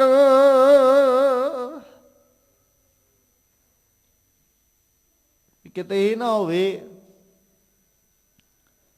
ਜੰਦਾਰ ਦੇ ਵਸ ਪੈ ਜਾਏ। ਮਤਲਬ ਮੌਤ ਦੇ ਵਸ ਪੈ ਜਾਏ, ਕਿਤੇ ਇਹ ਨਾ ਹੋਵੇ ਫਿਰ ਪਛਤਾਵਾ। ਹੁਣ ਜਿਵੇਂ ਆਪਾਂ ਜਿਹੜਾ ਜ਼ਿਕਰ ਮੈਂ ਕਰ ਰਿਹਾ ਸਾਂ ਵੀ ਕਿਸੇ ਕੋਲ ਗਏ ਮਿਲਣ ਲਈ, ਉਹਦੇ ਕੋਲ ਬਹਿ ਕੇ ਵਿਚਾਰ ਤੇ ਨਹੀਂ ਕੀਤੀ, ਆਪਣੀ ਮਸਤੀ 'ਚ ਹੀ ਬੈਠੇ ਰਹੇ। ਮੰਨ ਲਓ ਜਿਹਨੂੰ ਮਿਲਣ ਗਏ ਸਾਂ ਉਹਦੇ ਨਾਲ ਕੋਈ ਘਟਨਾ ਵਾਪਰ ਜਾਏ, ਜਾਂ ਸਾਡੇ ਨਾਲ ਹੀ ਕੋਈ ਐਸੀ ਘਟਨਾ ਵਾਪਰ ਜਾਏ ਵੀ ਨਾ ਉਹ ਮੁੜ ਕੇ ਮਿਲੇ ਤੇ ਨਾ ਅਸੀਂ ਉਹਨੂੰ ਮਿਲੀਏ, ਫਿਰ ਪਛਤਾਵਾ ਹੀ ਕੋਲੇ ਹੋਏਗਾ ਨਾ ਵੀ ਸਮਾਂ ਸੀ, ਮੈਂ ਲਾਹਾ ਨਹੀਂ ਖੱਟਿਆ, ਵੀ ਉਦੋਂ ਮੇਰੇ ਕੋਲ ਸਮਾਂ ਸੀ, ਮੈਂ ਬਹਿ ਕੇ ਉਹਦੇ ਕੋਲੋਂ ਸਿੱਖ ਲੈਂਦਾ ਕੁਛ, ਹੋਰ ਕੁਝ ਨਹੀਂ, ਉਹਦੇ ਨਾਲ ਵਿਚਾਰ ਚਰਚਾ ਕਰਕੇ ਕਿਤੇ ਦੋ ਗੱਲਾਂ ਹੀ ਪੱਲੇ ਨਾਲ ਬੰਨ੍ਹ ਲੈਂਦਾ। ਫਿਰ ਉਦੋਂ ਬਾਅਦ ਚ ਪਛਤਾਵਾ। ਪਰ ਖਿਆਲ ਰੱਖੀਏ, ਉਹ ਪਛਤਾਵਾ ਵੀ ਮੁੜ ਕੇ ਕਿਸੇ ਲੇਖੇ ਨਹੀਂ। ਬੰਦੇ ਨੂੰ ਬਾਰ-ਬਾਰ ਸੁਚੇਤ ਕੀਤਾ ਹੋਵੇ, ਉਹ ਬੇੜੀ ਬਣਾ ਲਾ, ਉਹ ਬੇੜੀ ਬਣਾ ਲਾ, ਕੋਈ ਬੇੜੀ ਤਿਆਰ ਕਰ ਲਾ, ਪ੍ਰਬੰਧ ਕਰ ਲਾ, ਨਾ ਕਰੇ, ਆਖੀ ਜਾਏ ਵੀ ਤੁਹਾਨੂੰ ਜ਼ਿਆਦਾ ਪਤਾ ਹੈ। ਤੇ ਜਦੋਂ ਸਰਵਰ ਉਛਲ ਪਏ ਫਿਰ ਪਛਤਾਵਾ ਹੀ ਹੈ ਨਾ। ਫਿਰ ਮਨ 'ਚ ਪਤਾ ਕੀ ਹੈ, ਯਾਰ ਮੈਂ ਮੰਨ ਲੈਂਦਾ ਤੇ ਚੰਗਾ ਰਹਿੰਦਾ, ਮੈਂ ਮੰਨ ਲੈਂਦਾ ਤੇ ਚੰਗਾ ਰਹਿੰਦਾ। ਜੇ ਮੰਨ ਲੈਂਦਾ ਤੇ ਅੱਜ ਮੈਂ ਇਸੇ ਹਾਲਤ ਵਿੱਚ ਨਾ ਹੁੰਦਾ। ਜਿਵੇਂ ਸੌਖਾ ਜਿਹਾ ਆਪਾਂ ਖੋਰ ਰੱਖਦੇ ਆ, ਐਗਜ਼ਾਮ ਤੋਂ 2-4 ਦਿਨ ਪਹਿਲਾਂ ਪਰਿਵਾਰ ਕਹਿੰਦਾ ਰਿਓ ਪੜ੍ਹ ਲਾ ਕਿਤਾਬ ਖੋਲ ਕੇ, 4 ਅੱਖਰ ਪੱਲੇ ਨਾਲ ਪੈ ਜਾਣਗੇ, ਪਾਸ ਹੋਣ ਜੋਗਾ ਹੋ ਜਾਏਗਾ। ਨਹੀਂ ਨਹੀਂ, ਮੈਂ ਤੇ ਨਹੀਂ ਪੜ੍ਹਦਾ, ਨਹੀਂ ਫੜੀ ਕਿਤਾਬ। ਜਿੱਦਣ ਪੇਪਰ ਹੈ, ਪੇਪਰ ਤੋਂ ਬਸ 2-4-5 ਮਿੰਟ ਪਹਿਲਾਂ ਕਿਤਾਬ ਫੜ ਕੇ ਤੇ ਕੁਐਸਚਨ ਵੱਲ ਜੇ ਝਾਤ ਹੀ ਮਾਰਦਾ, ਟਾਈਮ ਪੂਰਾ ਹੋ ਜਾਂਦਾ। ਕਿਤਾਬ ਬੰਦ ਕੀਤੀ, ਐਗਜ਼ਾਮ ਹਾਲ 'ਚ ਬਹਿ ਗਿਆ, ਕੁਐਸਚਨ ਪੇਪਰ ਸਾਹਮਣੇ, ਕੁਐਸਚਨ ਵੇਖ ਕੇ ਮੱਥੇ ਤੇ ਹੱਥ ਮਾਰਦਾ, ਪੜ੍ਹ ਲੈਂਦਾ ਤੇ ਚੰਗਾ ਰਹਿੰਦਾ। ਜਿਹੜਾ ਕੁਐਸਚਨ ਮੈਂ ਸਵੇਰੇ ਪੜ੍ਹਨ ਲੱਗਾ ਸਾਂ ਉਹੀ ਪਹਿਲੋਂ ਪਿਆ ਹੈ, ਉਹੀ ਕਿਤੇ ਪੜ੍ਹ ਲੈਂਦਾ, ਲਿਖ ਤੇ ਲੈਂਦਾ ਕੁਛ। ਪਰ ਹੁਣ ਪਛਤਾਵਾ, ਇਸ ਤੋਂ ਵੱਧ ਕੇ ਕੁਝ ਨਹੀਂ। ਫਿਰ ਚੇਤੇ ਕੀ ਆਉਂਦਾ, 4 ਦਿਨ ਪਹਿਲਾਂ ਟੱਬਰ ਕਹਿੰਦਾ ਰਿਹਾ ਪੜ੍ਹ ਲਾ, ਮੈਂ ਨਹੀਂ ਸੁਣੀ,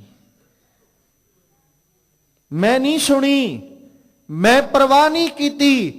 ਪਰ ਹੁਣ ਮੱਥੇ ਤੇ ਹੱਥ ਮਾਰ ਕੇ ਉੱਥੇ ਐਗਜ਼ਾਮ ਹਾਲ ਵਿੱਚ ਬੈਠ ਕੇ ਪਛਤਾਉਣ ਦਾ ਲਾਭ ਕੀ ਹੈ? ਹੁਣ ਕਾਹਦਾ ਪਛਤਾਵਾ? ਹੁਣ ਤੇ ਬਸ ਸੱਜਣਾ ਇਹ ਹੈ ਵੀ ਜਿੰਨਾ ਕੁ ਪੱਲੇ ਹੈ ਓਨਾ ਕੁ ਲਿਖ ਦੇ।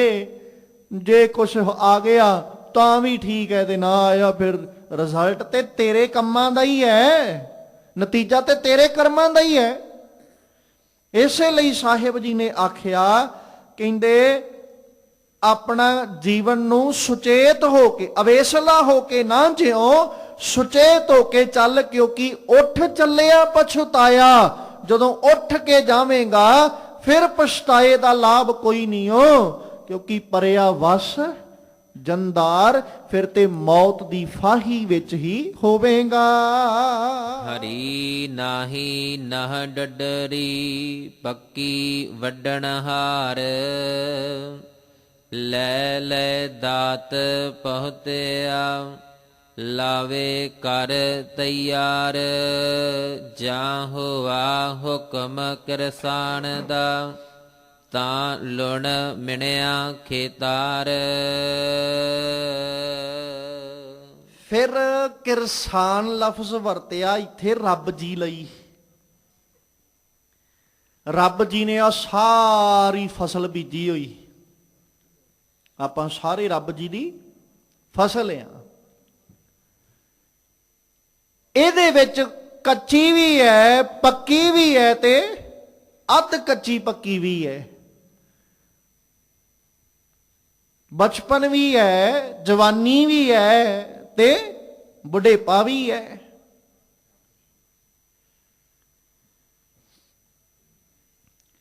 ਮਰਜ਼ੀ ਤੇ ਕਿਰਸਾਨ ਦੀ ਹੈ ਨਾ।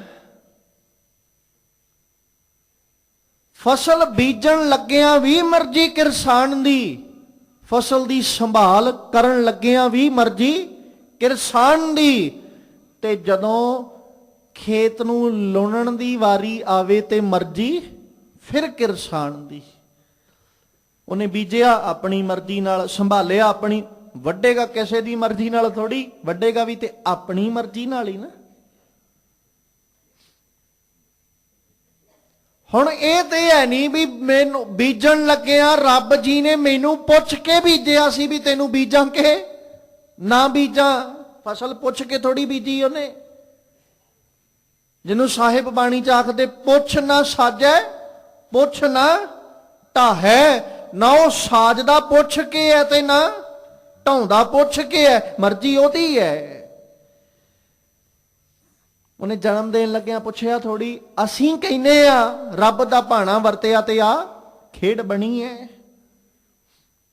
ਧੰਨ ਗੁਰੂ ਅਮਰਦਾਸ ਸਾਹਿਬ ਕਹਿੰਦੇ ਜਾਂ ਤਿਸ ਭਾਣਾ, ਬੰਦੇ ਦਾ ਥੋੜੀ ਭਾਣਾ, ਰਜ਼ਾ ਬੰਦੇ ਦੀ ਥੋੜੀ ਹੈ, ਹੁਕਮ ਤੇ ਉਸੇ ਦਾ ਹੀ ਹੈ ਨਾ। ਜਾਂ ਤਿਸ ਭਾਣਾ ਤਾਂ ਜੰਮਿਆ, ਤੂੰ ਪੈਦਾ ਹੋਇਆ, ਉਹਦਾ ਭਾਣਾ ਵਰਤਿਆ, ਤੂੰ ਪੈਦਾ ਹੋ ਗਿਆ, ਪਰਿਵਾਰ ਭਲਾ ਪਾਇਆ। ਪਰ ਉਦੋਂ ਮਗਰੋਂ ਸਾਹਿਬ ਕਹਿੰਦੇ ਅਫਸੋਸ ਇਸ ਗੱਲ ਦਾ ਲਿਵ ਛੁੜਕੀ ਲੱਗੀ ਤ੍ਰਿਸ਼ਨਾ। ਮਾਇਆ ਅਮਰ ਵਰਤਾਇਆ, ਮਾਇਆ ਨੇ ਆਪਣਾ ਹੁਕਮ ਵਰਤਾ ਲਿਆ ਤੇਰੇ ਤੇ। ਐਸਾ ਹੁਕਮ ਵਰਤਿਆ ਸਾਹਿਬ ਕਹਿੰਦੇ ਉਹ ਅਕਾਲ ਪੁਰਖ ਪਰਮੇਸ਼ਵਰ ਜੀ ਹਰੀ ਨਾਹੀ ਨਹ ਡਡੂਰੀ ਪੱਕੀ ਵੱਢਣ ਹਾਰ। ਭਾਵੇਂ ਹਰੀ ਵੱਢ ਲਏ, ਭਾਵੇਂ ਡਡੂਰੀ ਵੱਢ ਲਏ ਤੇ ਭਾਵੇਂ ਪੱਕੀ, ਇਹ ਤੇ ਉਹਦੀ ਮਰਜ਼ੀ ਹੈ, ਫਸਲ ਉਸੇ ਦੀ ਹੈ। ਉਹਨੇ ਤੇ ਵੱਢਣ ਵਾਲੇ ਤਿਆਰ ਕਰਕੇ ਰੱਖੇ ਹੋਏ ਨੇ ਦਾਤੀਆਂ ਫੜਾ ਫੜਾ ਕੇ। ਲੈ ਲੈ ਦਾਤ ਪਹੁਤਿਆ, ਬਸ ਇਉਂ ਕਹਿ ਲਈਏ ਵੀ ਸਾਡੇ ਆ ਜਿਹੜੀ ਅਸੀਂ ਫਸਲ ਰੂਪ ਆ ਨਾ, ਇੱਕ ਬੂਟਾ ਇੱਕ ਪੌਦਾ, ਤੇ ਸਾਡੇ ਨਾ ਕਿਨਾਰੇ ਤੇ ਆਰਾ ਲੈ ਕੇ ਸੌਖੇ ਜਿਹੇ ਲਫ਼ਜ਼ਾਂ ਜਿਹੜੀ ਮੈਂ ਆਪ ਜੀ ਅੱਗੇ ਬੇਨਤੀ ਕਰਨ ਲੱਗਿਆ, ਦਾਤੀ ਲੈ ਕੇ ਵੱਢਣ ਵਾਲਾ ਬੈਠਾ, ਆਰਾ ਲੈ ਕੇ ਵੱਢਣ ਵਾਲਾ ਬੈਠਾ, ਜਿਵੇਂ ਮਰਜ਼ੀ ਕਹਿ ਲਈਏ, ਸਾਡੇ ਲਾਗੇ ਬੈਠਾ ਹੋਇਆ ਜਿਹਨੇ ਸਾਨੂੰ ਵੱਢਣਾ। ਉਹ ਇੰਤਜ਼ਾਰ ਕਰ ਰਹੇ ਬਸ ਇੱਕ ਰੱਬ ਜੀ ਦੇ ਹੁਕਮ ਦਾ। ਜਦੋਂ ਉਹਨੇ ਹੁਕਮ ਕਰਤਾ ਵੱਢਣ ਵਾਲਿਆਂ ਨੇ ਉਸੇ ਵੇਲੇ ਹੀ ਲੰਮਾ ਪਾ ਦੇਣਾ। ਫਿਰ ਭਾਵੇਂ ਪੌਦਾ ਸੀ, ਭਾਵੇਂ ਬੂਟਾ ਹੈ, ਭਾਵੇਂ ਵਿਸ਼ਾਲ ਰੁੱਖ ਹੈ, ਤੇ ਭਾਵੇਂ ਬਾਬਾ ਬੋੜ ਕਿਉਂ ਨਾ ਹੋਵੇ, ਮਤਲਬ ਬਹੁਤ ਬਜ਼ੁਰਗ ਕਿਉਂ ਨਾ ਹੋਵੇ, ਜਿਹੜਾ ਬਹੁਤ ਜ਼ਿਆਦਾ ਬਜ਼ੁਰਗ ਹੋ ਜਾਏ ਉਹਨੂੰ ਬਾਬਾ ਬੋੜ ਲਫ਼ਜ਼ ਵਰਤਿਆ ਜਾਂਦਾ, ਕਿ ਬੋੜ ਨੂੰ ਮੰਨਿਆ ਜਾਂਦਾ ਵੀ ਉਹਦੀਆਂ ਉਮਰ ਬਹੁਤ ਜ਼ਿਆਦਾ ਹੈ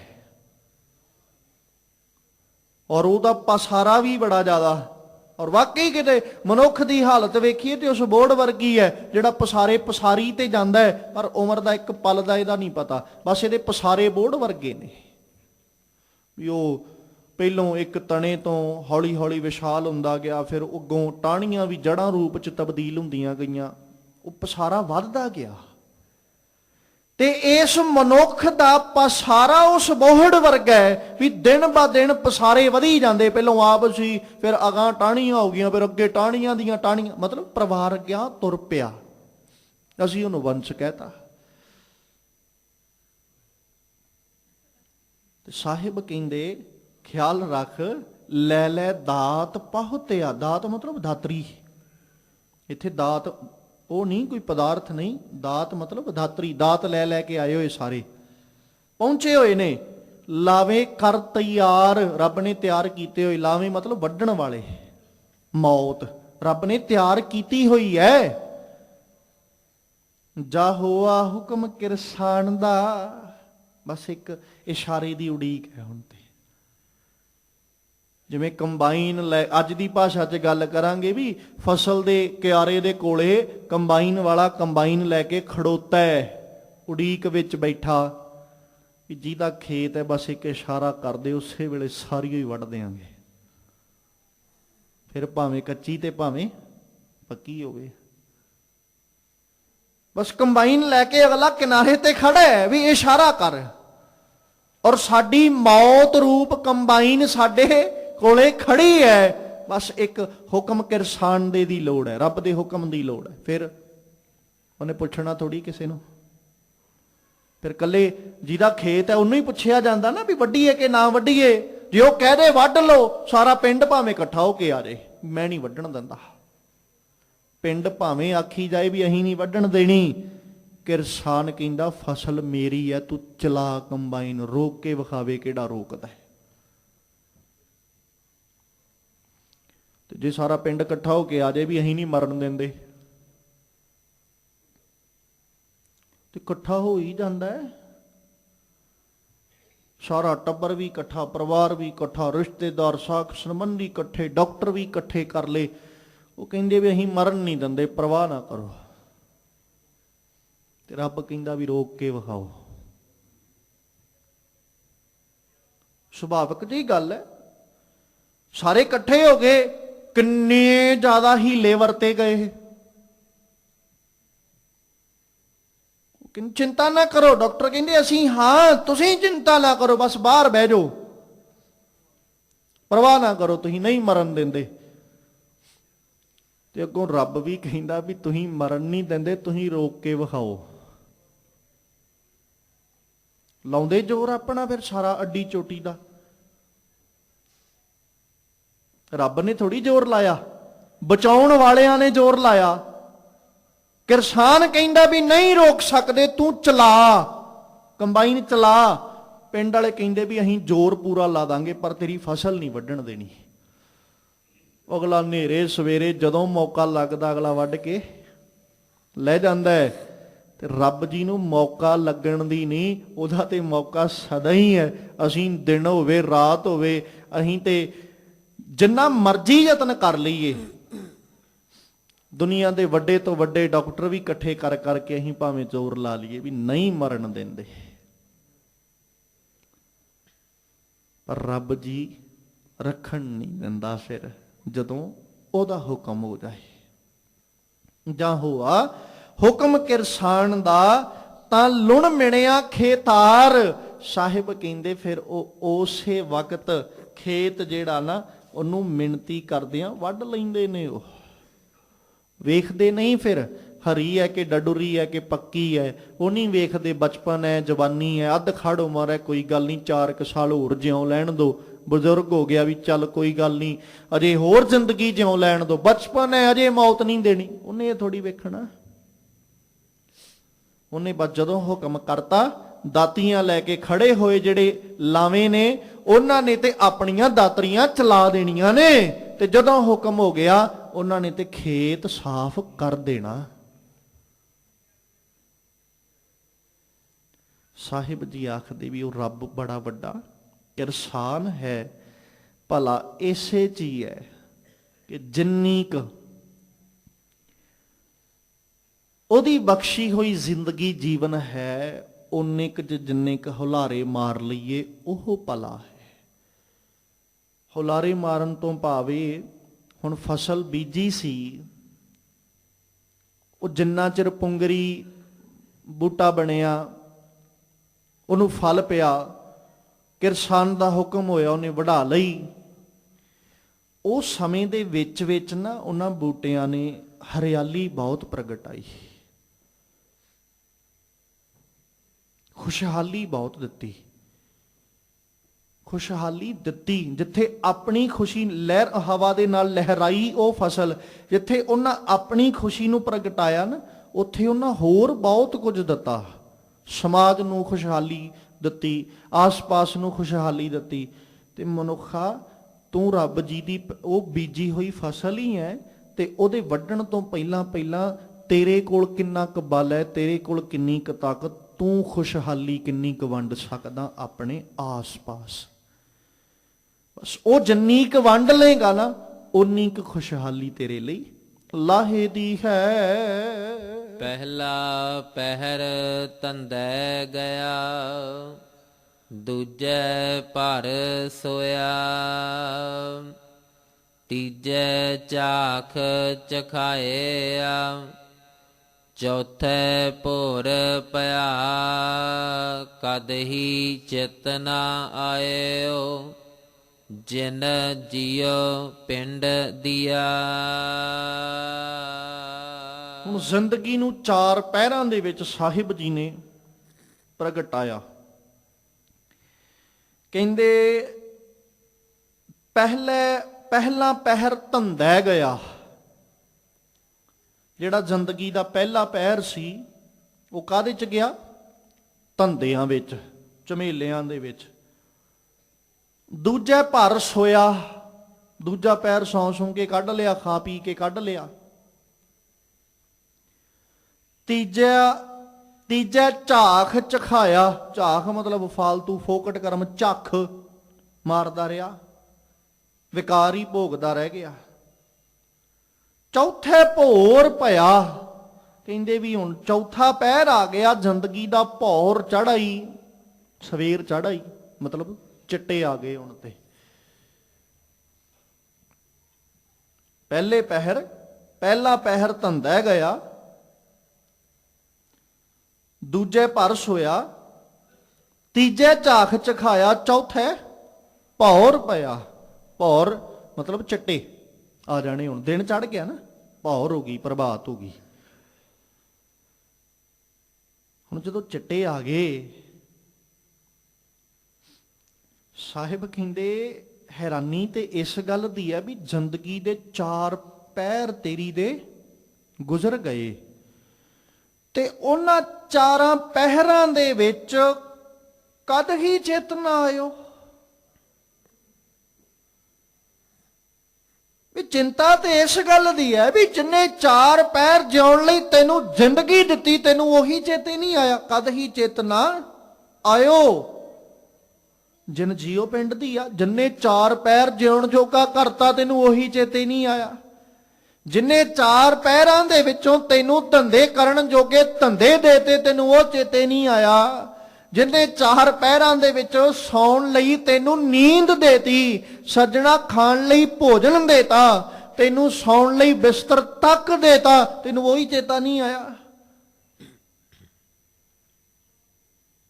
ਜਿਹੜੇ ਕਾਮਨਾਵਾਂ ਦੇ ਵਿੱਚ ਤੂੰ ਫਸਿਆ ਬੈਠਾ ਸੈਂ, ਤੈਨੂੰ 4 ਪਹਿਰਾਂ ਵਿੱਚ ਜਿੰਨੇ ਕਾਮਨਾਵਾਂ ਤੇਰੀਆਂ ਪੂਰੀਆਂ ਕੀਤੀਆਂ, ਪੂਰੀਆਂ ਕਰਨ ਵਾਲਾ ਤੈਨੂੰ ਚੇਤੇ ਨਹੀਂ ਆਇਆ। ਹੁਣ ਜ਼ਿੰਦਗੀ ਤੇਰੀ ਸਾਰੀ ਰਾਤ ਲੰਘ ਗਈ, ਦਿਨ ਚੜ ਆਇਆ, ਤੇਰੇ ਸਿਰ ਉੱਤੇ ਵੀ, ਤੇਰੇ ਚਿਹਰੇ ਉੱਤੇ ਵੀ ਚਿੱਟੇ ਆ ਗਏ, ਭੌਰ ਆ ਗਏ। ਹੁਣ ਖਿਆਲ ਦੱਸ, ਤੈਨੂੰ ਅਜੇ ਵੀ ਚੇਤੇ ਨਹੀਂ ਆਇਆ। ਕਿੱਡਾ ਪਿਆਰਾ ਸਾਹਿਬ ਜ਼ਿਕਰ ਕਰਦੇ ਨਾ, 10 ਬਾਲਪਨ 20 ਸ਼ਰਵਣ 30 ਕਾ ਸੁੰਦਰ ਕਹਾਵੈ, 40 ਪੁਰ ਹੋਏ 85 ਪੱਗ ਖਿਸੈ, 60 ਕੇ ਬੁਢੇਪਾ ਆਵੈ, 70 ਕਾ ਮਤਹੀਣ, 80 ਕਾ ਵਿਵਹਾਰ ਨਾ ਪਾਵੈ, 90 ਕਾ ਸਹਿ ਜਾਸਣੀ, ਮੂਲ ਨਾ ਜਾਣੇ ਅਪ ਬਲ, ਟੰਡੋਲਿਮ ਢੂੰਡਿਮ ਡਿਠ ਮੈਂ, ਜਗ ਧੂਏ ਕਾ ਧੌਲ ਹਾਰ। ਕਿੱਥੇ ਆਇਆ ਰੱਬ ਚੇਤੇ? ਧੂਏ ਦੇ ਬੱਦਲਾਂ ਵਾਂਗੂ ਹੀ ਉੱਡਦਾ ਜਾਂਦਾ ਹੈ ਬੰਦਾ। ਬਸ ਉਹ ਜਿਵੇਂ ਧੂਏ ਦੇ ਬੱਦਲ ਇੱਕ ਵਾਰੀ ਐਨ ਪਸਾਰ ਕੇ ਆਪਣਾ ਆਪਾਂ, ਤੇ ਸ਼ਾਇਦ ਮਨ ਵਿੱਚ ਸੋਚਦੇ ਹੀ ਹੋਣਗੇ ਵੀ ਵੇਖੋ ਆਪਾਂ ਤੇ ਸੂਰਜ ਵੀ ਲਕੋ ਲਿਆ, ਆਪਾਂ ਤੇ ਸੂਰਜ ਵੀ ਲਕੋ ਲਿਆ। ਉਹਨਾਂ ਬੱਦਲਾਂ ਦੇ ਮਨ ਵਿੱਚ ਤੇ ਇਸ ਮਨੁੱਖ ਦੇ ਮਨ ਵਿੱਚ ਹੈ ਵੀ ਦੁਨੀਆ ਆਪਾਂ ਹੀ ਚਲਾਉਨੇ ਆ, ਸਾਡੇ ਤੋਂ ਬਿਨਾ ਕੌਣ ਚਲਾ ਸਕਦਾ। ਸਾਹਿਬ ਜੀ ਆਖਦੇ ਪਰ ਜਦੋਂ ਫਿਰ ਸੂਰਜ ਚੜ੍ਹਦਾ ਨਾ, ਧੂਏ ਦੇ ਬੱਦਲਾਂ ਦਾ ਥਾਉ ਪਤਾ ਵੀ ਨਹੀਂ ਰਹਿ ਜਾਂਦਾ। ਤੇ ਮਨੁੱਖਾ ਜਦੋਂ ਮੌਤ ਆਪਣਾ ਪਸਾਰਾ ਪਸਾਰਦੀ ਨਾ, ਤੇਰੇ ਅੱਗੇ ਕਈ ਧੂਏ ਦੇ ਬੱਦਲ ਉੱਡਦੇ। ਫਿਰ ਸਾਹਿਬ ਜੀ ਆਖਦੇ ਕਦ ਹੀ ਚੇਤ ਨਾ ਆਇਓ, ਕਦੇ ਵੀ ਚੇਤੇ ਨਹੀਂ ਆਇਆ, ਜਿਨ ਜੀਓ ਪਿੰਡ ਦੀਆ। ਸਾਧ ਸੰਗਤ ਕੋ ਵਾਰਿਆ, ਜਿਉ ਕੀਆ ਕੁਰਬਾਨ, ਜਿਸ ਤੇ ਸੋਜੀ ਮਨ ਪਈ, ਮਿਲਿਆ ਪੁਰਖ ਸੁਜਾਨ, ਨਾਨਕ ਡਿਠਾ ਸਦਾ ਨਾਲ, ਹਰ ਅੰਤਰ ਜਾਮੀ ਜਾਣ। ਅਖੀਰੀ ਪਦੇ ਵਿੱਚ ਆ ਕੇ ਸਾਹਿਬ ਕਹਿੰਦੇ ਸਾਧ ਸੰਗਤ ਕੋ ਵਾਰਿਆ, ਮੈਂ ਸਤ ਸੰਗਤ ਤੋਂ ਕਹਿੰਦੇ ਕੁਰਬਾਨ ਜਾਣਾ। ਜਿਉ ਕੀਆ ਕੁਰਬਾਨ, ਆਪਣੀ ਜਿੰਦ ਤੱਕ ਮੈਂ ਕੁਰਬਾਨ ਕਰਦਾ। ਕਿਉਂਕਿ ਜਿਸ ਤੇ ਸੋਝੀ ਮਨ ਪਈ, ਜਿਸ ਸੰਗਤ ਕਰਕੇ ਮਨ ਨੂੰ ਸੋਝੀ ਆਈ, ਤੇ ਉਸ ਸੋਝੀ ਕਰਕੇ ਕੀ ਹੋਇਆ, ਮਿਲਿਆ ਪੁਰਖ ਸੁਜਾਨ। ਉਹ ਸਿਆਣਾ ਪੁਰਖ ਮਤਲਬ ਪਰਮੇਸ਼ਵਰ ਜੀ ਮਿਲ ਗਏ। ਨਾਨਕ ਡਿਠਾ ਸਦਾ ਨਾਲ। ਹੇ ਨਾਨਕ ਜੀ, ਉਹ ਅਕਾਲ ਪੁਰਖ ਪਰਮੇਸ਼ਵਰ ਜਿਹੜਾ ਡਿਠਾ ਸਦਾ ਨਾਲ, ਉਹਨੂੰ ਹੁਣ ਹਮੇਸ਼ਾ ਕੀ ਵੇਖਿਆ, ਨਾਲ ਹਰ ਅੰਤਰਜਾਮੀ ਜਾਣ। ਉਹ ਜਿਹੜਾ ਅੰਤਰਜਾਮਤਾ ਰੱਖਣ ਵਾਲਾ, ਅੰਦਰ ਦੀਆਂ ਜਾਣਨ ਵਾਲਾ, ਹੁਣ ਉਹ ਹਰ ਵਕਤ ਮੈਨੂੰ ਨਜ਼ਰ ਆਪਣੇ ਸੰਗ ਹੀ ਆ ਰਿਹਾ, ਨਾਲ ਹੀ ਨਜ਼ਰ ਆ ਰਿਹਾ। ਕਿਹਦੀ ਕਿਰਪਾ ਸਦਕਾ? ਸਤ ਸੰਗਤ ਦੀ ਕਿਰਪਾ ਸਦਕਾ, ਸਤ ਸੰਗਤ ਦੀ ਰਹਿਮਤ ਸਦਕਾ। ਜਿਸ ਪੁਰਖ ਨੂੰ ਮਿਲਾਪ ਵਾਸਤੇ ਲੋਚ ਰਹੇ ਸਾਂ, ਉਸ ਪੁਰਖ ਦਾ ਮੇਲ ਹੋ ਜਾਣਾ ਤੇ ਮਨ ਵਿੱਚ ਸੋਝੀ ਦਾ ਆ ਜਾਣਾ, ਮਨ ਵਿੱਚ ਗਿਆਨ ਦਾ ਆ ਜਾਣਾ, ਪੁਰਖ ਦਾ ਮੇਲ ਹੋ ਜਾਣਾ। ਉਸ ਸੋਝੀ ਦੇ ਸਦਕਾ ਉਹਨੂੰ ਹਰ ਵਕਤ ਆਪਣੇ ਨਾਲ ਜਾਣਨਾ, ਜਿਹੜਾ ਅੰਦਰ ਦੀਆਂ ਜਾਣਨ ਵਾਲਾ। ਮਾਲਕ ਜੀ ਕਹਿੰਦੇ, ਮੈਂ ਸਤ ਸੰਗਤ ਤੋਂ ਕੁਰਬਾਨ ਜਾਨਾ, ਜਿਸ ਦੀ ਕਿਰਪਾ ਸਦਕਾ ਇਹ ਸਾਰੀ ਦੀ ਸਾਰੀ ਖੇਡ ਬਣੀ ਹੈ। ਗੁਰੂ ਰਹਿਮਤ ਕਰਨ ਕਿਤੇ ਸਾਨੂੰ ਵੀ ਆਪਣੀਆਂ ਜ਼ਿੰਦਗੀਆਂ ਦੇ ਅੰਦਰ ਇਸ ਗੱਲ ਨੂੰ ਸਮਝਣ ਦੀ ਸਮਰੱਥਾ ਮਾਲਕ ਬਖਸ਼ਣ। ਘੜੀ ਤੇ ਮੌਤ ਦੇ ਪਾਹੁਣੇ ਹਾਂ, ਕਿਉਂ ਨਾ ਇਸ ਘੜੀ ਔਰ ਮੌਤ ਦੇ ਅੰਦਰ ਅੰਦਰ ਹੀ ਆਪਣੇ ਕਾਰਜ ਨੂੰ ਸਵਾਰੀਏ, ਤਾਂ ਜੋ ਜੀਵਨ ਸਫਲ ਕਰਕੇ ਸੰਸਾਰ ਤੋਂ ਜਾਈਏ ਤੇ ਸਾਹਿਬ ਅੱਗੇ ਅਰਜ਼ੋਈ ਕਰਦੇ ਰਹੀਏ। ਵਿਸਰ ਨਾਹੀਂ ਦਾਤਾਰ ਆਪਣਾ ਨਾਮ ਦੇਹੋ, ਗੁਣ ਗਾਵਾਂ ਦਿਨ ਰਾਤ ਨਾਨਕ ਚਾਓ ਇਹੋ, ਤਾਂ ਜੋ ਸਾਡੇ ਵੀ ਇਹ ਲੋਕ ਸੁਖੀਏ ਪਰਲੋਕ ਸੁਹੇਲੇ। ਨਾਨਕ ਹਰ ਪ੍ਰਭ ਆਪੇ ਮੇਲੇ, ਹੋਈਆਂ ਬੇਅੰਤ ਭੁੱਲਾਂ ਦੀ ਖਿਮਾ ਬਖਸ਼ਣੀ। ਆਓ ਸਤਿਗੁਰੂ ਜੀ ਦੇ ਪਾਵਨ ਬਚਨ ਹਿਰਦਿਆਂ ਵਿੱਚ ਵਸਾ ਲਈਏ। ਸਾਧ ਸੰਗਤ ਕੋ ਵਾਰਿਆ, ਜਿਉ ਕੀਆ ਕੁਰਬਾਨ। ਜਿਸ ਤੇ ਸੋਝੀ ਮਨ ਪਈ, ਮਿਲਿਆ ਪੁਰਖ ਸੁਜਾਨ। ਨਾਨਕ ਡਿਠਾ ਸਦਾ ਨਾਲ, ਹਰ ਅੰਤਰ ਜਾਮੀ ਜਾਣ। ਵਾਹਿਗੁਰੂ ਜੀ ਕਾ ਖਾਲਸਾ, ਵਾਹਿਗੁਰੂ ਜੀ ਕੀ ਫਤਿਹ।